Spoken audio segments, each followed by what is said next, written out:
जयमल जी निष्ठापूर्वक ठाकुर सेवा करते थे। सेवा में विघ्न न पड़ जाए इसलिए उन्होंने नियम लागू कर दिया था कि 10 घड़ी जिस समय में सेवा में जाऊंगा, अगर उस समय किसी ने किसी भी तरह की सूचना दी तो उसे जान से मार दिया जाएगा। 10 घड़ी, 1 घड़ी 24 मिनट, तो 10 घड़ी 4 घंटा, 4 घंटा होते हैं। 4 घंटा वो ऐसी सेवा करते थे कि कोई भी उनको सूचना भी नहीं दे सकता था, इतनी सेवा में संलग्नता। अब जहाँ प्रवेश हुए ठाकुर जी का पट बंद किया और स्नान श्रृंगार 4 घंटे पूरी तन्मयता पूर्वक सेवा करते, साष्टांग दंडवत करते, और जब बाहर निकलते तब कोई बात कर सकता था। ये माडोर एक राजा, माडोर का राजा था, उनका भाई था, उसके मन में आया कि 4 घंटे कोई सूचना दे नहीं सकता और 4 घंटे में हम विजय प्राप्त कर लेते हैं। तो उसने आसो पास जो है जयमल जी की राजधानी को घेर लिया। अब जब ये सूचना पहुंची तो अब किसी की हिम्मत नहीं कि सेवा में वो है और जाए, क्योंकि मार डाला जाएगा। तो सबने कि युद्ध करने में तो हम समर्थ है, पर बिना राज आज्ञा के युद्ध कैसे प्रारंभ हो। और जयमल जी का नियम था 4 घंटे कोई सूचना नहीं दे सकता, नहीं तो मारा जाएगा। तो ये हुआ, राजमाता से प्रार्थना की कि आपको नहीं मारेंगे, जो जयमल जी की माँ थी, आप जाके केवल आज्ञा भर ले आओ। तो वो गई और उन्होंने कहा शत्रु पक्ष ने चारों तरफ से राजधानी को घेर लिया है, आप आज्ञा दीजिए क्या किया जाए। तो उनका राम जो करेंगे वो सब भली होगी।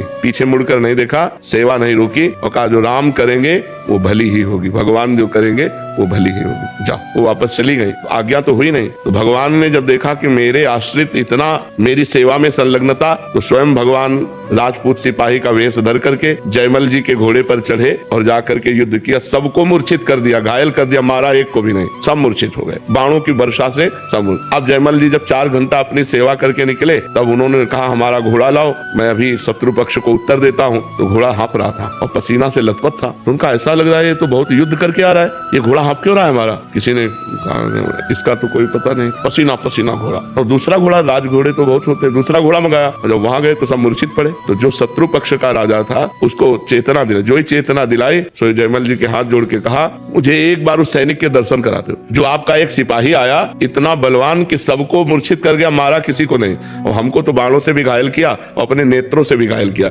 एक बार हमको अपने सिपाही के, श्याम सिपाही के दर्शन करा दो, वो जो श्याम रंग का था। तो जयमल जी ने कहा श्याम रंग का सिपाही, तो उनकी समझ में आया वो तो मेरे भगवान थे जिनकी मैं सेवा में था। लौट के आए, घोड़े की परिक्रमा की, आरती उतारी कि भैया मेरे को तो आज तक दर्शन नहीं हुए, लेकिन तेरे को दर्शन भी हो गए और तेरे को स्पर्श भी प्राप्त हो गया। बार बार घोड़े का आलिंगन किया, घोड़े की आरती उतारी, घोड़े की दंडवत की।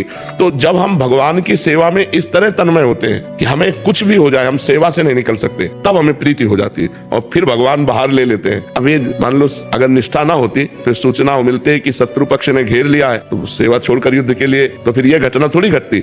इतनी सेवा में तन्मयता हो कि किसी भी तरह से हम सेवा में विक्षेप ना सहे और लाडली जी से हम तो प्रीति हो जाएगी।